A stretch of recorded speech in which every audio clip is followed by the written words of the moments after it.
ክብር ለእግዚአብሔር ይሁን። ክብር ለእግዚአብሔር ይሁን። ዛሬ እንግዲህ እያንዳንዱ ነገር የሚተነተን ነው።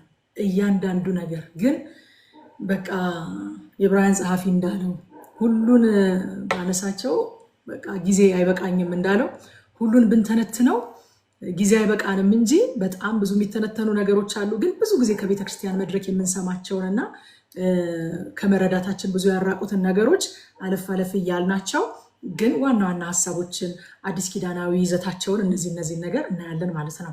እንግዲህ ከምዕራፍ 22 ስንጀምር መጀመሪያ ላይ እስከ ቁጥር 15 ድረስ እግዚአብሔር የኪዳኑ ሕዝብ ከእግዚአብሔር ጋር ብቻ ሳይሆን ከሰውም ጋር እንዴት እንደሚኖር ማወቅ አለበት የሚለውን ነገር ነው የሚያስረዳው። እግዚአብሔር ግድ ይለዋል ወገኖቼ። በነገራችን ላይ ከሱ ጋር ብቻ ሳይሆን ወደ ጎን ከሰዎች ጋር ያለን ግንኙነት ግድ ይለዋል።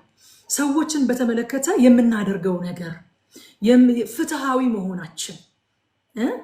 መሆናችን፣ አድሎ አለማድረጋችን፣ የሰውን የምንፈልግ ቀማኞች አለመሆናችን፣ እንደዚህ አይነት ነገሮች እግዚአብሔር እንዴት ግድ እንደሚለው ነው የምታዩት። እንደውም ትናንትናም ብያችኋለሁኝ 10ቱ ትእዛዛት 6ቱ ከሰው ጋር ስላለን ግንኙነት ነው። ስለዚህ አንዳንድ ጊዜ የተለመደ ነገር አለ አይደለ? ዋናው ከጌታ ጋር ያለህ ነገር ነው።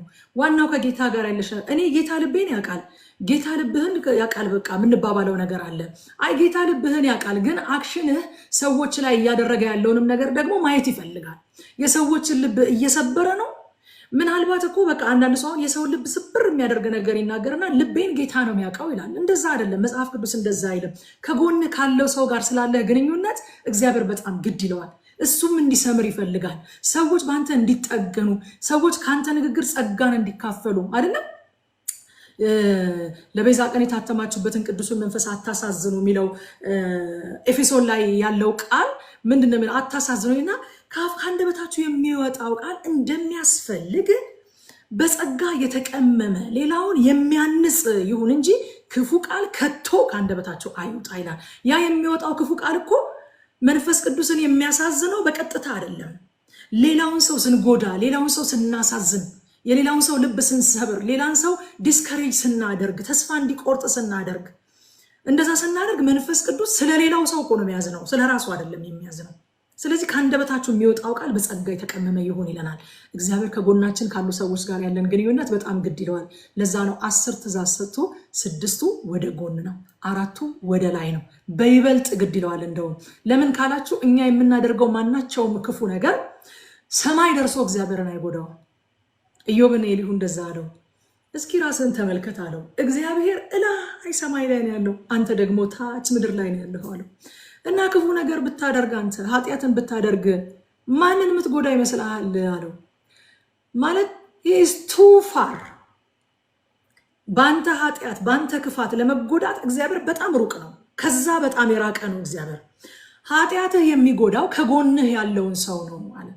ጽድቅስ ብታደርግ ምን ልጠቅሞ ትችላለህ? እሱ እኮ እላይ ነው ያለው፣ አንተ ደግሞ እታች።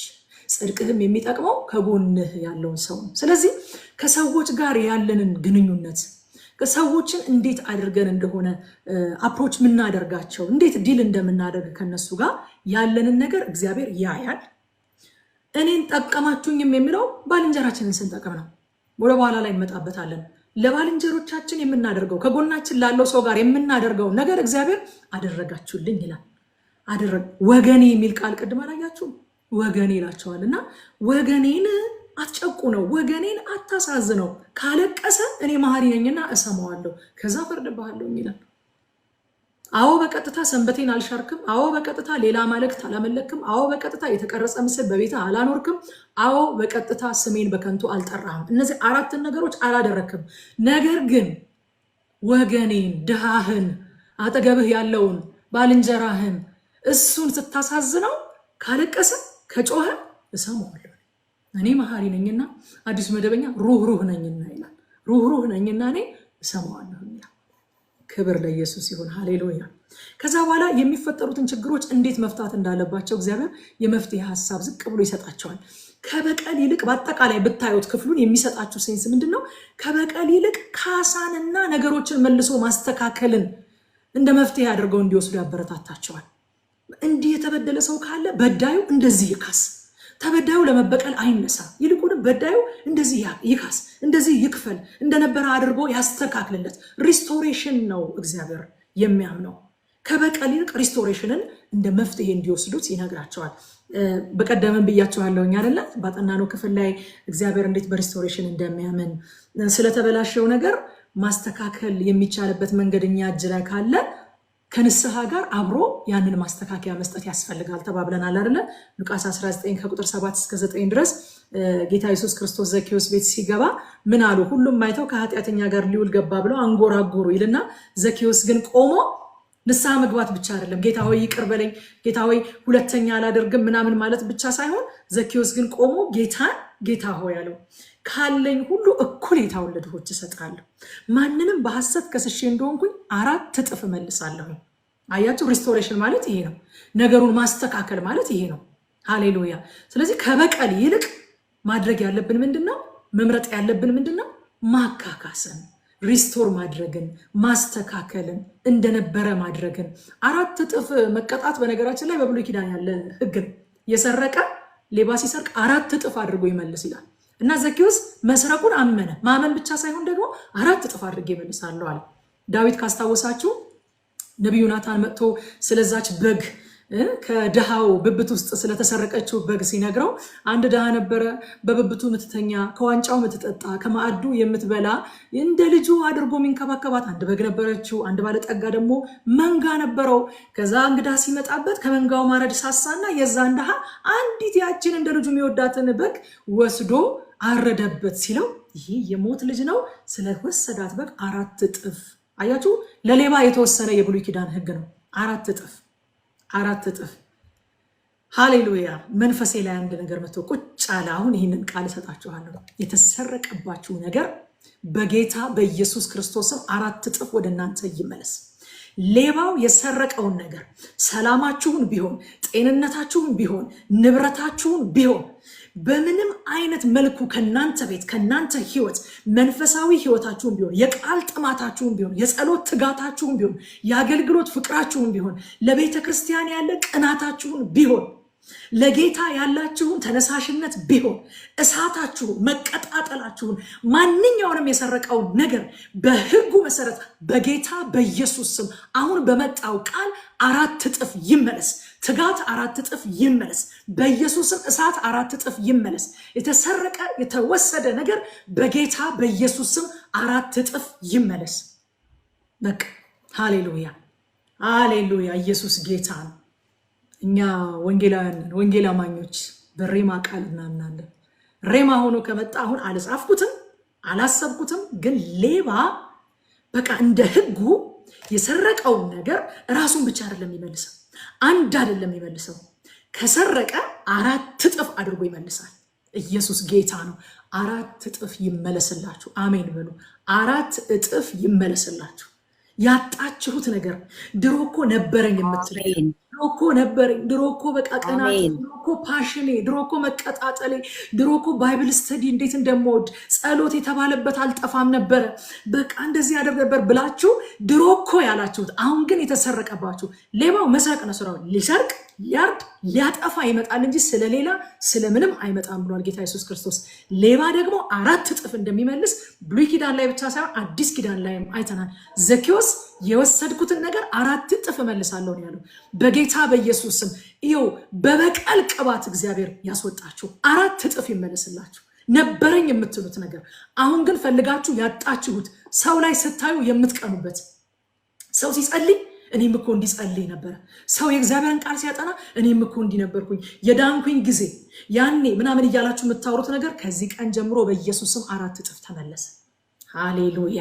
ኢየሱስ ጌታ ነው። 4 እጥፍ 4 እጥፍ ይመለስላችሁ። በቃ ቃል ሲመጣ እንደዚህ ነው፣ ይፈታል። ኢየሱስ ጌታ ነው። 4 እጥፍ ተመለሰላችሁ። ሃሌሉያ። ጌታ ይባረክ። ስለዚህ በሪስቶሬሽን ነው እግዚአብሔር የሚያምነው ማለት ነው። ሃሌሉያ። ጠላታችንንም አንገቱ አንቆ በማስተፋት ነው የሚያምነው። 4 እጥፍ። ኢየሱስ ጌታ ነው። ከዛ በኋላ መተተኛይቱ በህይወት እንድትኖር አትፍቀድላት ብሎ በጣም ጠንካራ ቃል የሚናገርበትን ክፍል ነው ያየሁት። እቺ መተተኛ ለምንድን ነው በቃ ማለት ብዙ አይነት ኃጢአቶች አሉ እኮ እንደዚህ አይነት ጠንካራ የፍርድ ቃል አላወጣባቸውም እግዚአብሔር። ይህችን መተተኛ ግን በህይወት እንድትኖር አትፍቀድላት ብሎ እግዚአብሔር ሲናገር እናያለን። ለመሰላችሁ የእግዚአብሔር ህዝብ ለምሪት፣ ለአቅራቦት፣ ለፕሮቴክሽን፣ ለጥበቃ ከእግዚአብሔር ውጪ በሌላ ነገር እንዲደገፍ ከእግዚአብሔር ውጪ በሌላ ነገር እንዲታመን እንዲመካ የሚያደርግ አሰራር የመተተኛ አሰራር ነው። በኢየሱስም ከኛ ላይ ይመታ። እኛ ግን መታመኛችን የሰራዊት አምላክ እግዚአብሔር፣ እኛ ግን መደገፊያችን፣ እኛ ግን መሪያችን፣ እኛ ግን አቅራቢያችን፣ መጋቢያችን የሰራዊት አምላክ ቅዱስ እግዚአብሔር ነው። ከዛ ውጪ የእግዚአብሔርን ህዝብ ከእግዚአብሔር ላይ አንስቶ ወደ ሌላ ነገር እንዲደገፍ የሚያደርግ ነው መተተኛ ማለት። መተተኛ ራሱ አይደለም፣ እሱ ብቻ አይደለም እግዚአብሔርን የሚበድለው፣ የእግዚአብሔር ህዝብ እግዚአብሔርን እንዲበድል ነው የሚያደርገው። እንደዚህ አይነቱን ነገር እግዚአብሔር በነገራችን ላይ ቶለሬት አያደርግም። ራእይን ስናጠና ነበረ። ረቁ አለች አይደለ? ረቁ ታስታውሳለች። ላስቲር ባለፈው ዓመት ክረምት ላይ ራእይን መጽሐፍን እያጠናን ነበርና ራእይ ላይ እግዚአብሔር ከባድ የፍርድ ቃል የሚያስተላልፈው ኤልዛቤት ላይ ነው። እና ለምንድን ነው ሲባል ባሪያዎችን እያሴሰነች ነው። ራሷ ብቻ አይደለችም እየሴሰነች ያለችው፣ ራሷ ብቻ አይደለችም እየበደለች ያለችው። ወደ ቤተ ክርስቲያን ውስጥ የማይሆን ትምህርት አስገብታ ባሪያዎችን የምታሴስነው ያችን ኤልዛቤልን እሷን ዝም ብላታልና ምነቅፍብህ ነገር አለኝ አለና አስጠንቅቄያታለሁ። ከክፋቷ እንድትመለስ ብዙ ጊዜ ነግራታለሁ። አሁን ግን እምቢ ስላለች አልጋዋ ላይ እጥላታለሁ፣ ደግሞ እገድላታለሁ። አዲስ ኪዳን ላይ ነው የማወራቸው። እገድላታለሁ ይላልና በዚህ ቃል በጣም ተደንቀን ስናጠና ነበር አይደል? ረቁ በጣም ተደንቀን በቃ እገድላታለሁ። እንዲህ አዲስ ኪዳን ላይ እንደዚህ አይነት ቃል አለ ብለን ማለት ነው። ወደ ቤቱ ወደ እግዚአብሔር ቤት የእግዚአብሔርን ህዝብ ከእግዚአብሔር ላይ ተነስቶ ሌላ ነገር ላይ እንዲደገፍ የሚያደርጉ ለምሪት፣ ለአቅራቦት፣ ለጥበቃ፣ ለተለያየ ነገር ከእግዚአብሔር ላይ ተነስቶ ወደ ሌላ ነገር እንዲደገፍ የሚያደርገውን እግዚአብሔር በህይወት እንዲኖር አትፍቀድለት ይላል። ይህ የግል ኃጢአት አይደለም፣ ህዝብ እግዚአብሔርን የሚበክል እጅግ የከፋ ተግባር ነው። ሐዋርያት ምዕራፍ 8 ላይ ሲሞን ጠንቋዩን ካስታወሳችሁት ከቁጥር 18 ጀምሮ ሲሞንም በሐዋርያት እጅ መጫን መንፈስ ቅዱስ እንዲሰጥ ባየ ጊዜ ገንዘብ አመጣላቸው። አያችሁ፣ ጠማማ ትምህርትን ወደ ቤተክርስቲያን ሊያስገባ፣ ይሄ ተራ ስህተት እንዳይመስላችሁ ሲሞን ያደረገው ጠማማ ትምህርት ሊያስገባ፣ ትልቅ ዶክትሪን ሊያበላሽ ምን አይነት ትምህርት ሊያስገባ ነበረ? የመንፈስ ቅዱስ ስጦታ በገንዘብ ይገዛል የሚል፣ ገንዘብ በመስጠት መንፈሳዊ ጸጋ ስጦታዎችን መቀበል እንችላለን የሚል ጠማማ ትምህርት ሊያስገባ ስለሆነ ጴጥሮስ አይ እንደሱ እኮ አይደለም ምናምን አይደለም ያለው፣ እንደሱ አይደለም ማለት እጄን የምጭንበት ሁሉ መንፈስ ቅዱስን ይቀበል ዘንድ ለእኔ ደግሞ ይህን ስልጣን ስጡኝ አለ፣ ገንዘብ አምጥቶላቸው። ጴጥሮስ ግን እንደዚህ ያለው የእግዚአብሔርን ስጦታ፣ አያችሁ ትምህርቱ ምን እንደሆነ? የእግዚአብሔርን ስጦታ በገንዘብ እንድታገኝ አስበሃልና ብርህ ከአንተ ጋር ይጥፋ። ለዛ ወረድ ብላችሁ ብታነቡት በመራራ አመፅ ታስረህ አይሃለሁ፣ ቢምርህ እግዚአብሔር ተመለስ ንስሐ ግባ ሲሉ ታዩታላችሁ። ከባድ የፍርድ ቃል የተናገረበት በቃ ገንዘብ ከአንተ ጋር ይጥፋ። ለመሰላችሁ ስምዖን የግል ድካም አይደለም የደከመው፣ እዚህ ጋር የግል ስተት አይደለም የተሳሳተው፣ እዚህ ጋር ያንን ቤተክርስቲያን ውስጥ ሊያስገባው ነው፣ ትምህርት ሆኖ ሊቀጥል ማለት ነው። እግዚአብሔር ህዝቡን በሚያሰት ህዝቡን ከሱ ለይቶ ወደ ሌላ ነገር እንዲደገፍ በሚያደርግ ነገር ላይ ትዕግስት የለውም። ምዕራፍ 20 ቁጥር 20 እስከ 27 ከዛ ለተጠቁ ድሆች፣ ለመበለቶች፣ ለስደተኞች፣ ለድሃ አደጎች ምን ማድረግ እንዳለባቸው ይነግራቸዋል። እና ወገኔ ይለዋል እግዚአብሔር ድሃውን። እናንተ በቀደም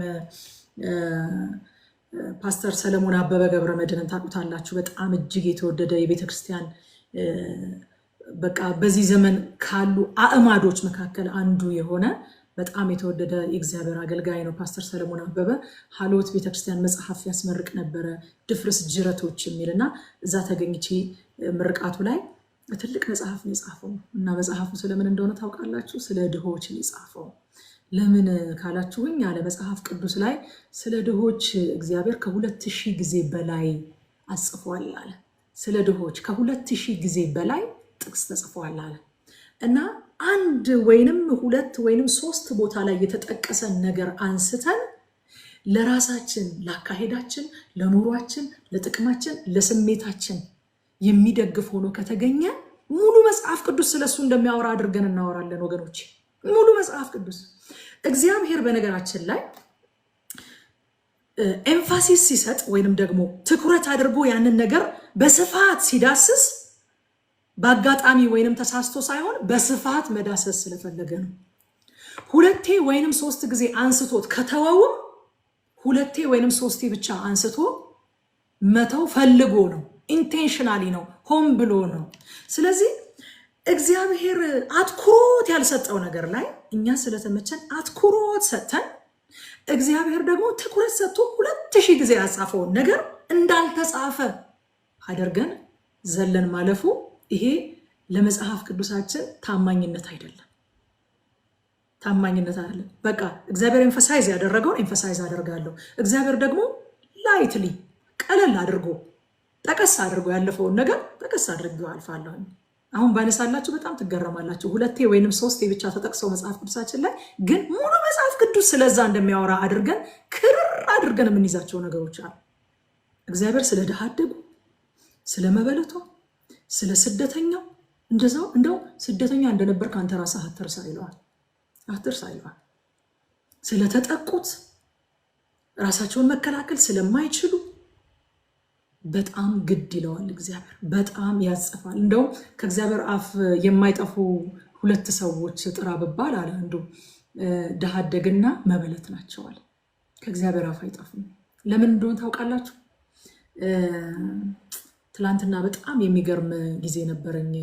ኢንተርቪው አድርጌ ነበርና አንዲት እህት በጣም የተባረከች እህት ኢንተርቪው አድርጌ ነበርና ስለ ቤተሰብ እየተናገረች የአባት ፊገር፣ የአባት ምሳሌ፣ የአባት ፕሮቴክሽን ጥበቃ፣ የአባት አቅራቦት ሲጎድል ከዛ ቤት እግዚአብሔር አባትነት የሱ ስለሆነ ያ አባት እሱን ወክሎ ስለሆነ ያንን ቤት የሚጠብቀው፣ የሚንከባከበው፣ የሚመግበው የእግዚአብሔር መልክ በዛ ሰውዬ ውስጥ ተገልጦ ስለሆነ ያ ሰውዬ ከዛ ቤት ሲጎድል፣ ባል የሆነው አባት የሆነው ሰውዬ ከዛ ቤት ሲጎድል እግዚአብሔር ያንን የጎደለውን መልክ ሊሞላ እዛ ቤት ይገባል አለች።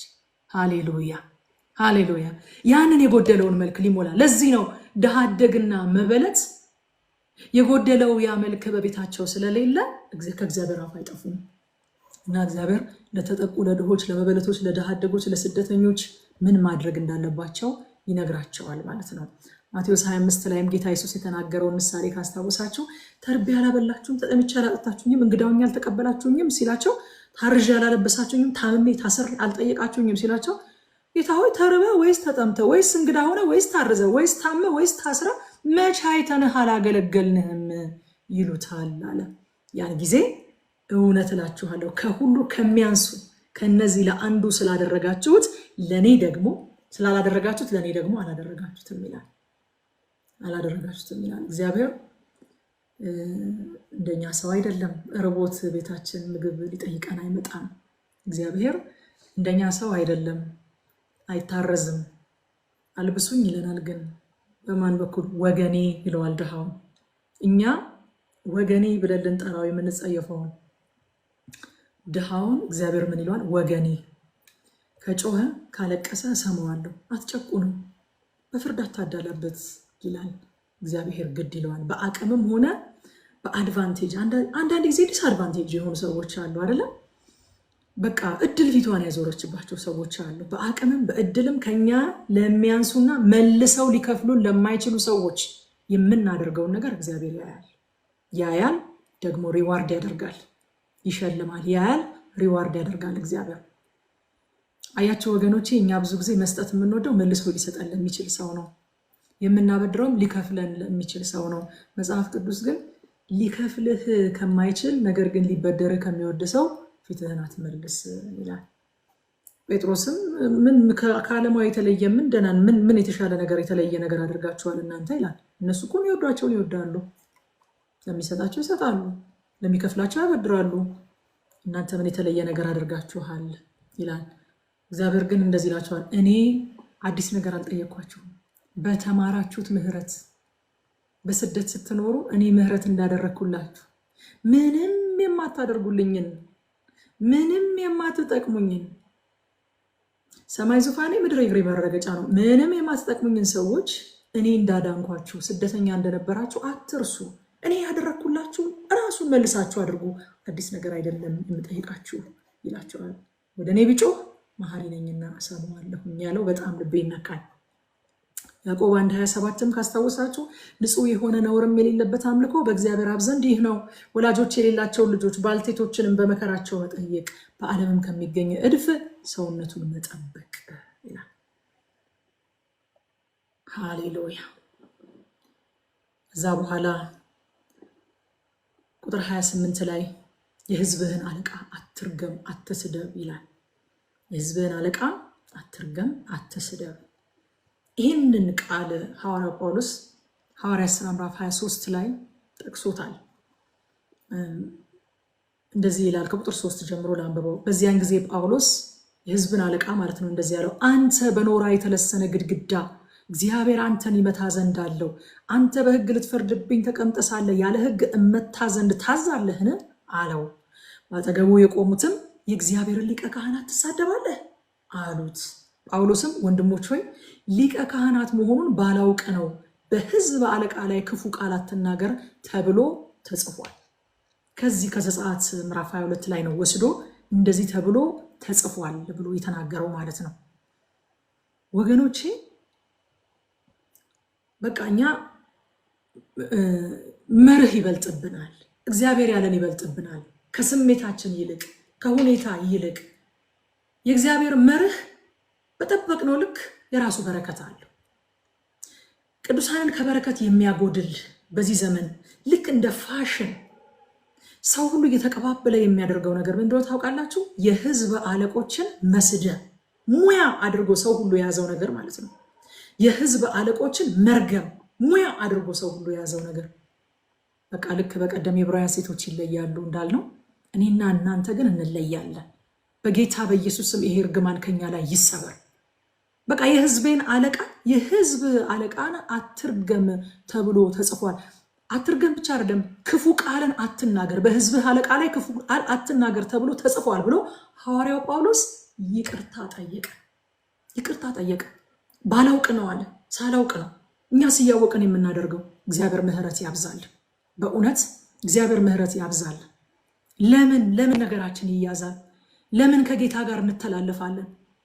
ለምን የእግዚአብሔርን ቃል ቫዮሌት እናደርጋለን? ለምን እንጥሳለን የእግዚአብሔርን ቃል? እግዚአብሔር በአዲስ ኪዳንም እንደሚሰራ ይሄ ነገር እንግዲህ ሐዋርያው ጳውሎስ ኮት አድርጎት ይቅርታ ጠየቀበት። ይሄ ማለት የሆነ ደጋፊ ነን፣ የሆነ እንትን ነን፣ የሆነ ነገር ነን፣ ወይ አቋም የለንም ወይ ምናምን እሱ ውስጥ አልገባም። እኔ የፈለግነውን አይነት አቋም መያዝ እንችላለን። የፈለግነውን ሰው መደገፍ እንችላለን። የፈለግነውን ሰው ደግሞ ልክ እንዳልሆነ በፍቅር በጨዋነት ልንናገር እንችላለን። ነገር ግን ከዓለማውያን ከአሕዛብ ጋር ተባብረን እኛም የሕዝብን አለቃ የምንራገም የሕዝብን አለቃ የምንሳደብ የምለው ነገር ገብቷቸዋል። በቃ ይሄ እርግማን ከኛ ላይ በጌታ በኢየሱስ ክርስቶስ ስም የተሰበረ ይሁን። እዚህ ውስጥ ያለነው እኛ በቃ እንደ ጨውና እንደ ብርሃን ከዚህ በኋላ ቢያንስ ሁለት ሰው ኢንፍሉዌንስ ብናደርግ እነዛ ሁለት ሰዎች ሄደው ደግሞ ሁለት ሰው ኢንፍሉዌንስ ቢያደርጉ የእግዚአብሔር ቃል የሕዝብህን አለቃ አትስደብ ብሏል። የሕዝብህን አለቃ አትርገም ብሏል። በሕዝብህ አለቃ ላይ ክፉ ቃልን አትናገር ብሏል። ሐዋርያው ጳውሎስ እንኳን ባለማወቅ ስላደረገው ነገር ይቅርታ ጠይቋል። ተሳስቻለሁ ብሎ ይቅርታ ጠይቋል። ጸጋ ይብዛል። ይሄ this is not ፖለቲክስ አይደለም። እኔ እያወራሁኝ ያለው ፖለቲክስ አይደለም እንዴ? ወይ ነው? አይ ፖለቲክስ አይደለም።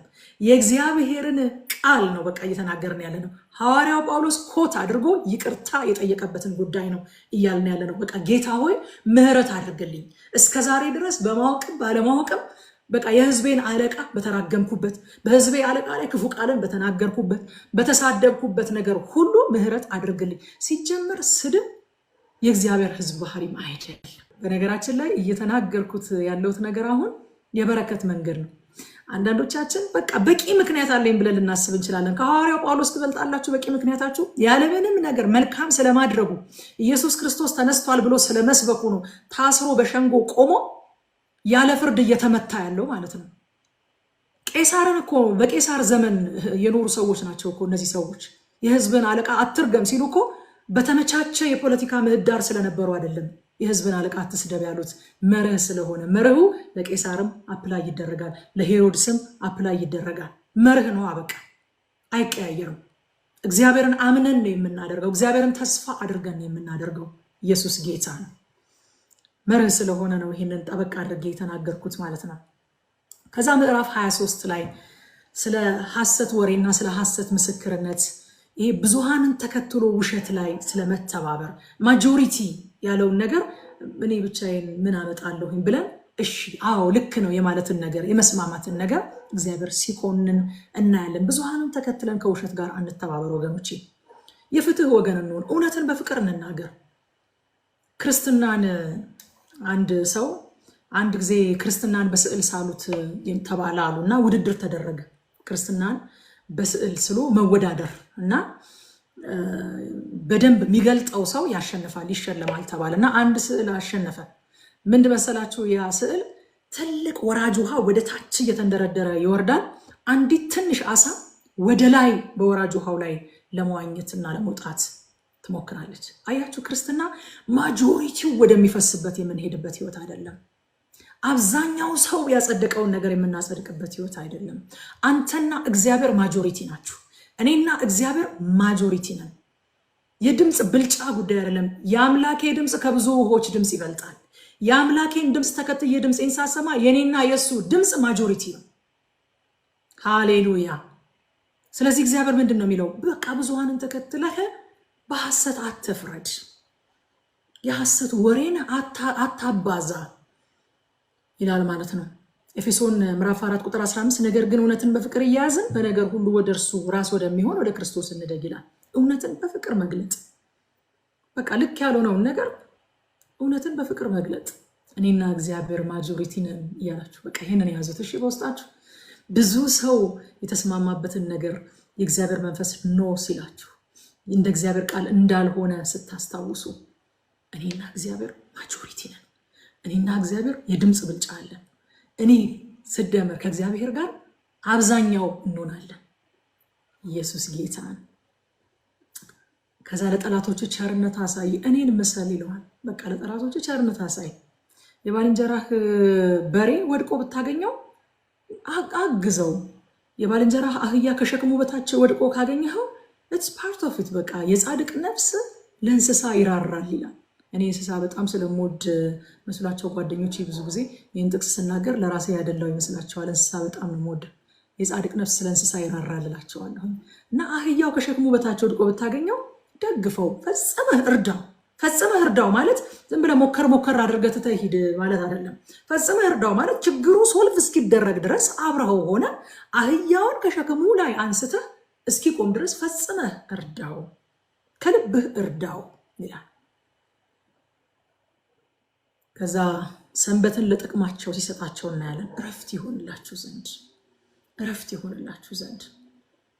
ለምን? ሎሌዎች ማረፍ አለባቸው። አይገርምም? እግዚአብሔር ሎሌዎች ማረፍ አለባቸው። ሰዎች ባሮቻቸው የገዟቸው ስለሆኑ አያሳርፏቸውም። እና ሎሌህ እንዲያርፍ፣ አህያህ እንዲያርፍ፣ በሬዎችህ እንዲያርፉ፣ አንተም ራስህ እንድታርፍ ሰንበትን ጠብቅ ይሰጣል። ሰንበትን ጠብቅ። ማርቆስ ወንጌል ምዕራፍ 2 ቁጥር 27 ላይ ደግሞ ሰንበት ስለ ሰው ተፈጥሯል እንጂ ሰው ስለ ሰንበት አልተፈጠረም፣ ሊመጣ ላለው እውነተኛ ሰንበት ጥላ ስለሆነ በጥንቃቄ እንዲጠብቁ አዘዛቸው ይላል። ሃሌሉያ። ይህንን ሰንበት ሊመጣ ላለው እውነተኛ ሰንበት ጥላ ስለሆነ በጥንቃቄ ጠብቁት አላቸው። ምን ብሎ? በሰንበት ስራ አይሰራም።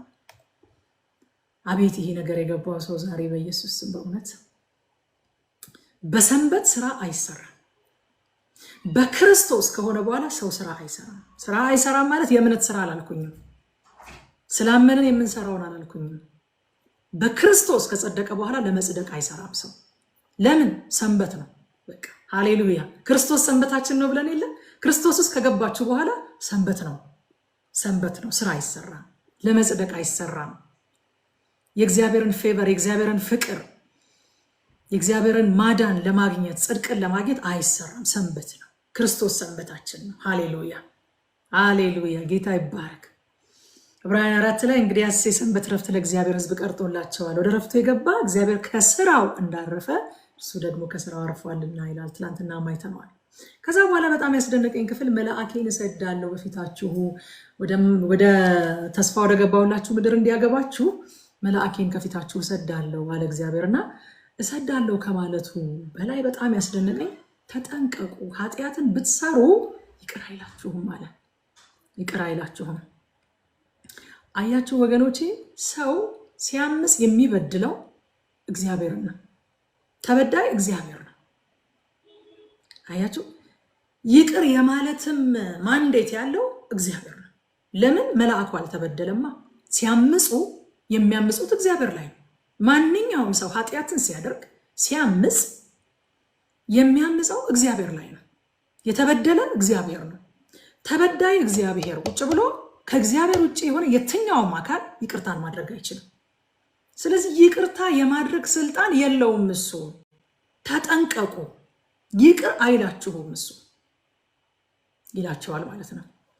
ለዚህ ነው ማርቆስ ወንጌል ላይ ካስታውሳችሁ ያንን ሽባ ጌታ ኢየሱስ ክርስቶስ ወደ እሱ ሲያመጡለት እምነታቸውን አይቶ ሽባውን አንተ ልጅ አለው ኃጢአትህ ተሰረየችልህ አለው። ኃጢአትህ ተሰረየችልህ። ከጻፎች አንዳንዶቹ በዚያ ተቀምጠው ነበር። በልባቸው ይህ ሰው ስለምን እንደዚህ ያለ ስድብ ይናገራል አሉ። ኃጢአትህ ተሰረየችልህ። ለምን? ጻፎች ማለት ስክራይብስ ነው የሚባሉት፣ የሚጽፉ ናቸው። ህጉን የእግዚአብሔርን ህግ ጠንቅቀው የሚያውቁ ናቸው እና ይሄ ከባድ ነገር እንደሆነ ይገባቸዋል። እንዲህ ያለ ብላስፌሚ፣ ስድብ የሚለው ብላስፌሚ እግዚአብሔርን መሳደብ ማለት ነው። እንዲህ ያለውን ብላስፌሚ እንዴት ይናገራል?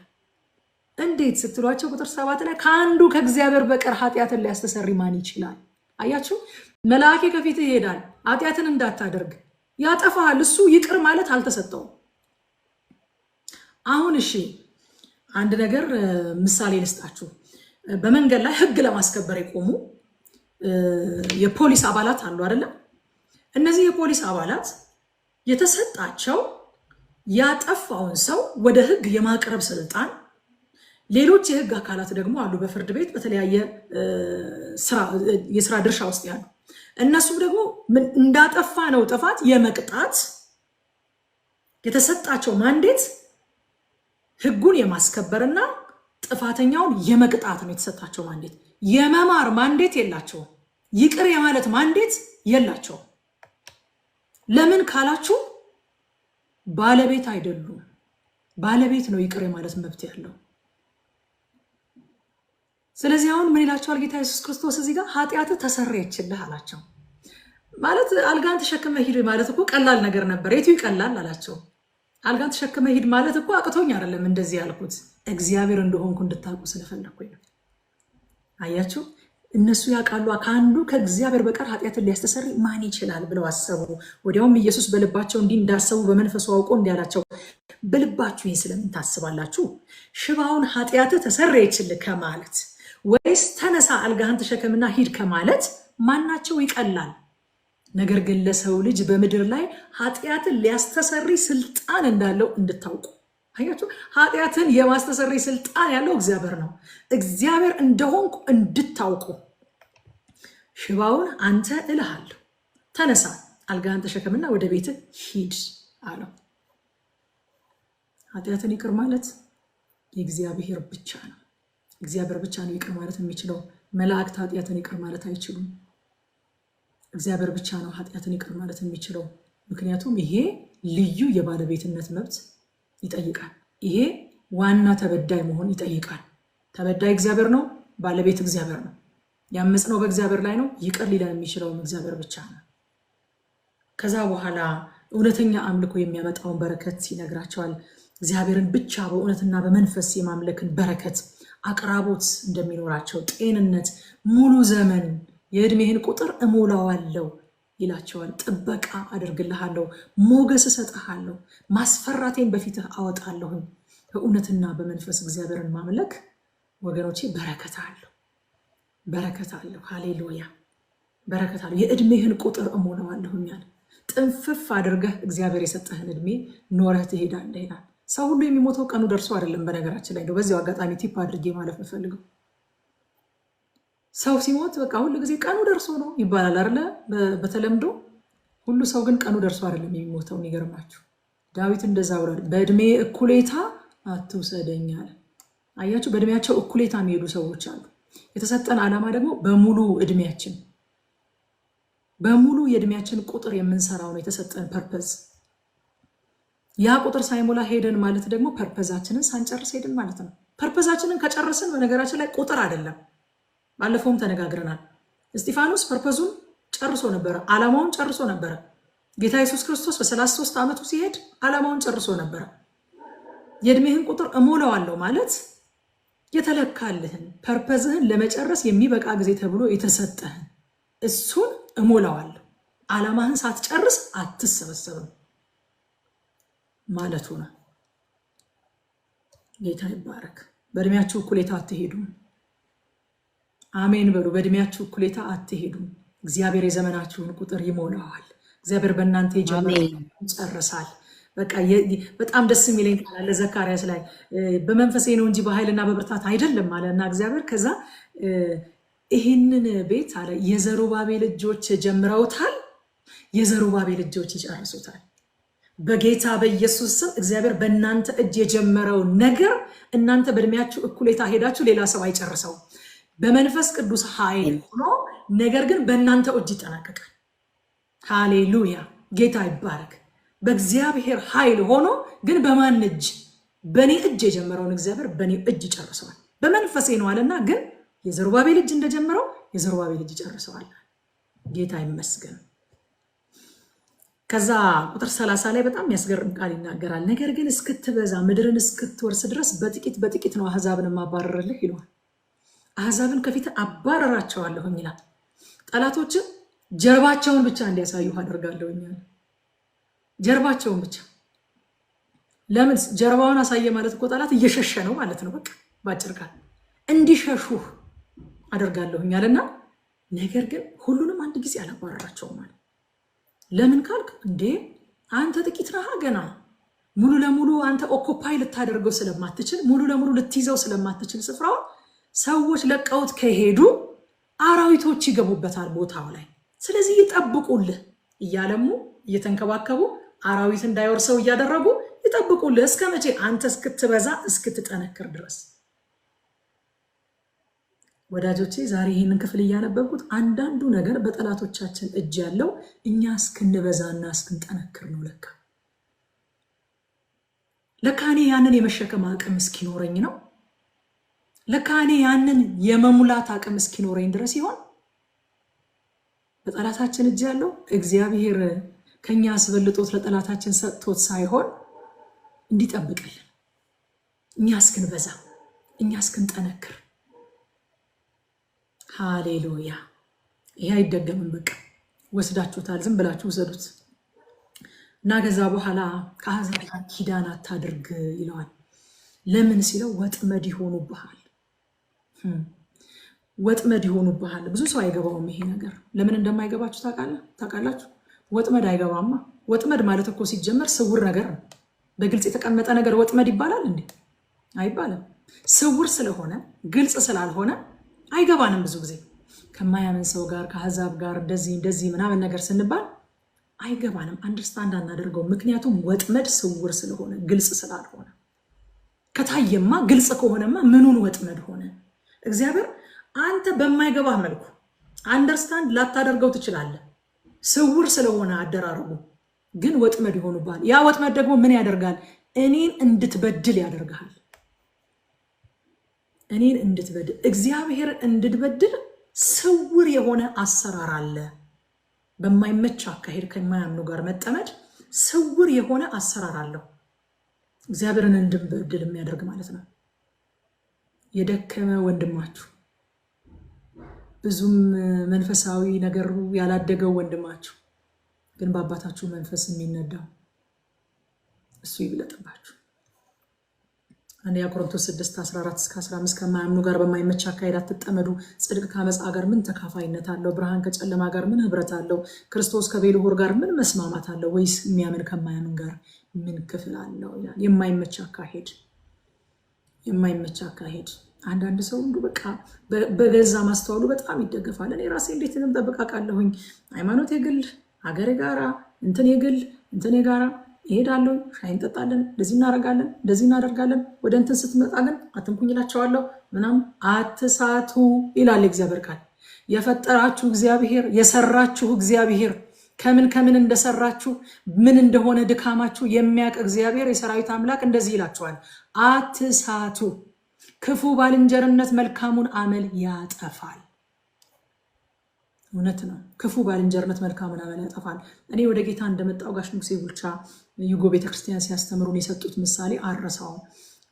አንድ ሰው ጠረጴዛ ላይ ወጥቶ ቢቆም፣ ከፍ ያለ ጠረጴዛ ላይ ወጥቶ ቢቆም እና ሌላኛው ሰው ደግሞ መሬት ላይ ቢቆም እና አንዱ አንዱን ለመጎተት ቢሞክር ማን የሚሳካለት ይመስላችኋል? ከታች ያለው ነው የሚሳካለት። እየጎተትሽው መስሎሽ ከሆነ ከታች ስለሆነ ያለው እሱ ነው የሚሳካለት፣ ለሱ ነው የሚቀለው። እሱን ጎትቶ ወደ ላይ ከማውጣት አንቺን ጎትቶ ወደ ታች ማውረድ ቀላል ነገር ነው።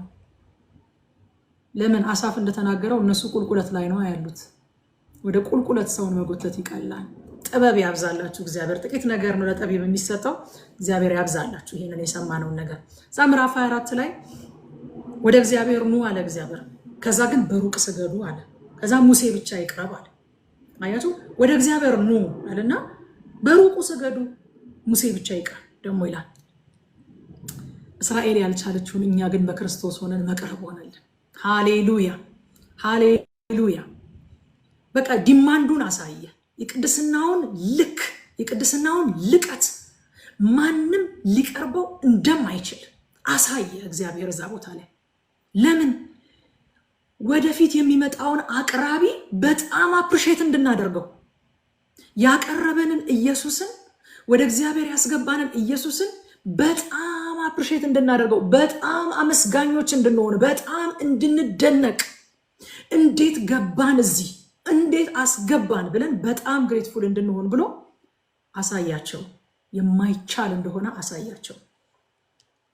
የዕብራውያን ጸሐፊ እንደዚህ ያለ ዕብራውያን 10:19 ጀምሮ እንግዲህ ወንድሞች በመረቀልን በአዲስና በሕያው መንገድ ወደ ቅድስት በኢየሱስ ደም በመጋረጃው ማለት በስጋው በኩል እንድንገባ ድፍረት አለ። ድፍረት አለ። ስጋው ሲቆረስ እኮ መስቀል ላይ የቤተ መቅደስ መጋረጃ ከላይ ወደ ታች ተቀደደ ይላል። እናንተ መጋረጃ እኮ ከታች ወደ ላይ ነው መቀደድ ያለበት አይደል? ከላይ ወደ ታች ተቀደደ። ለምን? መጋረጃው ወደፊት እንመጣበታለን። መጋረጃው እንዴት እንደተሰራ ስናይ በጣም ወፍራም ነው። የሰው እጅ የሚቀደው አይደለም። ሰው ከሆነ ከታች ነው የሚቀደው አይደለም? ሰው የሚቀደው አይደለም። በሰውና በእግዚአብሔር መካከል ሰዎች ወደ ቅድስተ ቅዱሳን እንዳይገቡ የተጋረደው መጋረጃ በጣም ወፍራም ነው። የሰው እጅ አይቀደውም። ስለዚህ ሰው ከሆነ ከታች ነበር የሚጀምረው። ከላይ ተቀደደ፣ ከላይ ወደ ታች ተቀደደ በስጋው በኩል በመጋረጃው አለና ማለትም በስጋው በኩል እንድንገባ ድፍረት ስላለን፣ በእግዚአብሔር ቤት ላይ ታላቅ የሆነ ካህን ስላለን ከክፉ ሕሊና ለመንጻት ልባችንን ተረጭተን ሰውነታችንን በጥሩ ውሃ ታጥበን በተረዳንበት እምነት በቅን ልብ እንቅረብ እያለ ይቀጥላል። ለእስራኤል ያልተቻለው ለእኛ ተቻለ። እዛ ሙሴ መጣ፣ ለህዝቡ የእግዚአብሔርን ቃሎች ሁሉ ስርዓቱን ሁሉ ነገረ። ህዝቡም ሁሉ በአንድ ድምፅ ምን አለ? እግዚአብሔር የተናገራቸውን ቃሎች ሁሉ እናደርጋለን። ቁጥር 3 ላይም ቁጥር 7 ላይም በድጋሚ ብለዋል ይሄንን ቃል። እግዚአብሔር የተናገራቸውን ቃሎች ሁሉ እናደርጋለን። ዛሬ እዚህ ላይ ነው መናገር የምፈልገው። እስካሁን የተናገርሽውስ እንዳትሉ። አያችሁ ወገኖቼ፣ እግዚአብሔር የተናገረውን ሁሉ ማድረግ ፍላጎት ብቻውን በቂ አይደለም። እግዚአብሔር ያለውን የእግዚአብሔርን ቃል ለመፈጸም የእግዚአብሔርን ሕግ መጠበቅ በፍላጎት ብቻ ልናደርገው የምንችለው ነገር አይደለም። እስራኤል እኮ ፍላጎት አላቸው። በነገራችን ላይ የምራቸውን እንዴ ያን እሳትና ያንን በደመና የተሸፈነ ተራራ ያንን ሚጤስ ተራራ እያየ ሰው እዛ ቦታ ላይ ሊዋሽ ወይንም ሊፎግር አይችልም እኮ። የምራቸውን እኮ ነው። ደንግጠዋል፣ ፈርተዋል፣ ተጨንቀዋል። ሙሴ አንተ ተናገረን፣ እሱ እንዳያናግረን እንጠፋለን፣ እንሞታለን ብለዋል። ምንም በዛ ቦታ ላይ የሆነ በግብዝነት አይደለም እየተናገረው ያሉት፣ ከልባቸው ነው። እግዚአብሔር የተናገረንን ሁሉ እናደርጋለን። ቁጥር 3ም ቁጥር 7ም ላይ አሉ። ግን እንዳልኳችሁ ነው፣ የእግዚአብሔርን ትእዛዝ ለመፈጸም ፍላጎት ብቻውን በቂ አይደለም። ቁርጠኝነት ብቻውን በቂ አይደለም። የኛ ተነሳሽነት ብቻውን በቂ አይደለም። ሮሜ ምዕራፍ 8 ቁጥር 2 ላይ በክርስቶስ ኢየሱስ ያለው የህይወት መንፈስ ህግ ከኃጢአትና ከሞት ህግ አርነት አውጥቶኛል ይላል። ኃጢአት ህግ ነው። ህግ ደግሞ በተነሳሽነት አይሻርም። ህግ የሚሻረው በህግ ነው። ህግ የሚለወጠው በህግ ነው።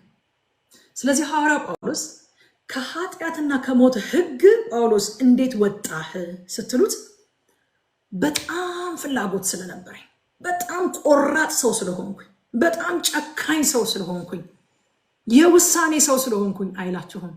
የህይወት መንፈስ ህግ ነው ከዛ ያወጣኝ ነው የሚላችሁ። ለምን መሰላችሁ? ህግን መሻር የሚችለው ህግ ብቻ ስለሆነ። አንድ ሰው አንድ ጊዜ እንደዚህ አይነት ምሳሌ ተናገረ። አሁን የመሬት ስበት ህግ ይባላል አይደለ? የመሬት ስበት ህግን በጣም በልባችሁ በመሬት ያለመሳብ ተነሳሽነት ቢኖር ልትቀይሩ ትችላላችሁ? አትችሉም። እሱ ህግ ነው። ህግ ኮንሲስተንት ነው፣ አይቋረጥም። ጽኑ ነው ህግ፣ አይቋረጥም። የሆነ ነገር ተሸክሜ አላስቀምጠውም ብዬ በእጄ አንጠልጥዬ የሆነ ነገር አላስቀምጠውም ብዬ በሙሉ ፈቃደኝነት ዝም ብዬ ብቆም የእኔ ፈቃድ ከሰዓት ወደ ሰዓት እየደከመ እየዛለ ይመጣል። ህግ ግን አይዝልም። የመሬት ስበት ህግ ሁል ጊዜም እንዳለ ነው፣ ይቀጥላል። አያችሁ፣ እስራኤላውያን ተነሳሽነት ነበራቸው፣ ግን በቂ አይደለም። የህይወት መንፈስ ህግ ያስፈልጋቸዋል። የህይወት መንፈስ ህግ አውሮፕላን የመሬት ስበትን ተቋቁሞ ነው የሚበረው፣ ታውቃላችሁ። የመሬት ስበትን ተቋቁሞ አየር ላይ እንዲንሳፈፍ የሚያደርገው ግን የአብራሪው ፍላጎት አይደለም፣ የአብራሪው ተነሳሽነት አይደለም፣ የአብራሪው ቆራጥነት አይደለም። በሊፍት ፎርስ ከስበቱ በተቃራኒ እየተገፋ ነው። ሌላ ያንን የመሬት ስበትን ካውንተር የሚያደርግ እሱን የሚቋቋም ሌላ አይነት ፎርስ ፈጥረው ነው አውሮፕላን አየር ላይ እንዲቆይ ተንሳፎ እንዲቆይ ያደረጉት። ጌታማውን ወደኛ ሲመጣ ኃጢአት ህግ እንደሆነ ያውቃል፣ ሞት ህግ እንደሆነ ያውቃል። ይኸው ቦታው ላይ በደንብ ተጠቅሷል። ከኃጢአትና ከሞት አይደለም የሚለው፣ ከኃጢአትና ከሞት ህግ አርነት ሊወጡ የሚችሉት የሰው ልጆች የህይወት በክርስቶስ ኢየሱስ ያለው የህይወት መንፈስ ህግ ሲያገኛቸው ብቻ ነው። ሃሌሉያ ሃሌሉያ። ሮሜ ምዕራፍ 5 ላይም በአንዱ ሰው አለመታዘዝ ብዙዎች ኃጢአተኞች እንደሆኑ ይላል፣ እንዲሁ ደግሞ በአንዱ መታዘዝ ብዙዎች ጻድቃን ይሆናሉ ይላል። በታዘዘው ውስጥ ስንገባ ነው ጻድቃን ይሆን ነው። በታዘዘው ውስጥ ባልታዘዘው አዳም ምክንያት ኃጢአተኞች እንደሆንን በታዘዘው ኢየሱስ ውስጥ ስንገባ ደግሞ ጻድቃን ሆነን ህግን የቀየር ነው። ባልታዘዘው ውስጥ እያለን የኃጢአትና የሞት ህግ ይሰራብን ነበረ። አሁን ደግሞ በታዘዘው ውስጥ ስንገባ የህይወት መንፈስ ህግ ይሰራብን ጀመር። ኢየሱስ ጌታ ነው። እግዚአብሔር በነገራችን ላይ ህግጋቱን ሲሰጣቸው እንደማይችሉ እኮ እግዚአብሔር ያውቃል። ዓላማው እነሱ እንደማይችሉ አውቀው የአዳኝ ያለህ እንዲሉ ማድረግ ነው። ህግ ሊፈጸም አይደለም የተሰጠው። በነገራችን ላይ እንደማይችሉ እግዚአብሔር ያውቃል፣ ግን የአዳኝ ያለህ አንችልም እንዲሉ ጊቭ አፕ እንዲያደርጉ በቃ አዳኝ ያስፈልገናል እንዲሉ ነው ህግን የሰጣቸው። አቅማቸውን እንዲረዱት እግዚአብሔር ያውቃል፣ እነሱ እንዲያውቁት የሰጣቸው እንጂ እግዚአብሔር በሰው ኃይል አይደሰትም። መዝሙር ላይ እንደዚህ የሚል ቃል አለ፣ የፈረስን ኃይል አይወድም በሰውም ጭን አይደሰትም የሚል ቃል አለ። ምን እንደሆነ ታውቃላችሁ? የሰው ጭን ማለት የሰው ጉልበት ማለት ነው። የሰው ጉልበት፣ የሰው አቅም፣ የሰው ጥረት። የፈረስን ኃይል አይወድም በሰው ጭን አይደሰትም። ጭናችን ማለት ጉልበታችን ያለበት ቦታ ነው፣ ታውቃላችሁ። አይደሰትም እግዚአብሔር ይላል። እግዚአብሔር የሚደሰተው በእምነት ነው። ኃጢአተኛውን እንዲያጸድቅ በሚያምን ይደሰታል እግዚአብሔር። ህግ ወደ ክርስቶስ አድራሽ ሞግዚት ነው እንጂ ህግ ወላጃችን አይደለም፣ ሞግዚታችን ነው። ገላትያ ምዕራፍ 4 ከ1-5 ድረስ ነገር ግን እላለሁ ወራሹ ሕፃን ሆኖ ባለበት ዘመን ሁሉ ምንም የሁሉ ጌታ ቢሆን ከቶ ከባሪያ አይለይም። ነገር ግን አባቱ እስከ ቀጠረለት ቀን ድረስ ከጠባቂዎችና ከመጋቢዎች በታች ነው። ጠባቂ ነው። ህዝቡን ጠብቆ ወደ ክርስቶስ አድራሽ ነው። ሞግዚት ነው ህግ። እንዲሁ እኛ ደግሞ ሕፃናት ሆነን ሳለን ከዓለም መጀመሪያ ትምህርት በታች ተገዝተን ባሪያዎች ነበርን አለ። ነገር ግን የዘመኑ ፍጻሜ በደረሰ ጊዜ እግዚአብሔር ከሴት የተወለደውን ከሕግም በታች የተወለደውን ልጁን ላከ፣ እንደ ልጆች እንሆን ዘንድ ከሕግ በታች ያሉትን ይዋጅ ዘንድ። በሞግዚት ስር የነበሩትን እንደ ልጆች ሊያደርጋቸው እግዚአብሔር ልጁን ላከ። የዘመኑ ፍጻሜ በደረሰ ጊዜ፣ የቀጠረው ቀን በደረሰ ጊዜ፣ እስከ ቀጠረው ቀን ድረስ ግን ሰዎች አለመቻላቸውን፣ አቅመቢስ መሆናቸውን፣ አዳኝ እንደሚያስፈልጋቸው እንዲያውቁ በሞግዚት እጅ አስቀመጣቸው። ያ ሞግዚት ሕግ ይባላል። ሕግ እንድንፈጽመው አይደለም የተሰጠን፣ ወደ ክርስቶስ እንዲያደርሰን ነው። የአዳኝ ያለህ እንዲያስብለን ነው የተሰጠን። እስራኤል የአዳኝ ያለህ እንድትል ነው የተፈለገው። እዩት እስኪ እንዴት ውስብስብ እንደሆነ። ሊፈጽሙት እንደማይችሉ እግዚአብሔር ሳያውቅ ነው ያን ሁሉ ነገር የሰጣቸው።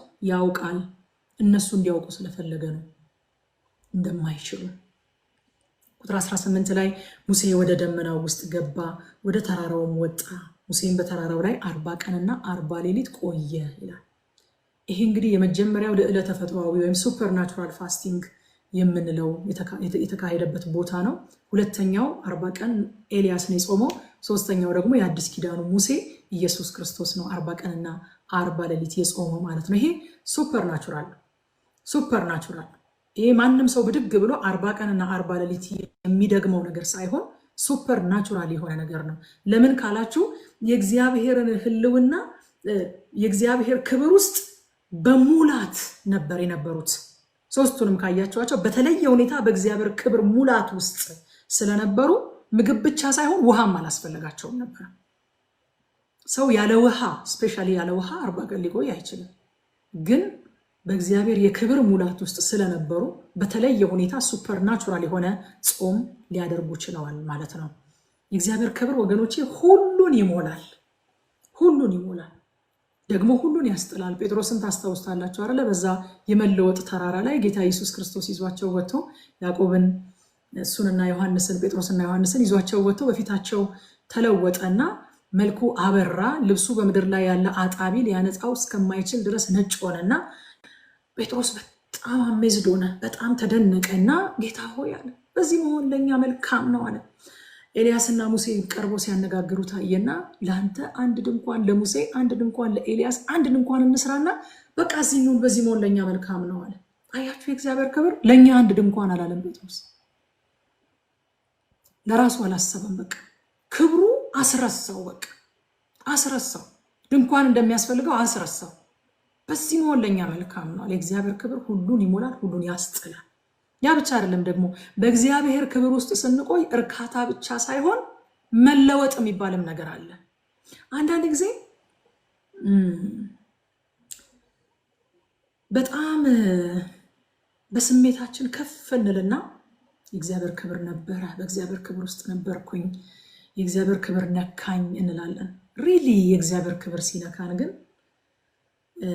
ማረጋገጫው የሆነ ውርር ማድረግ አይደለም።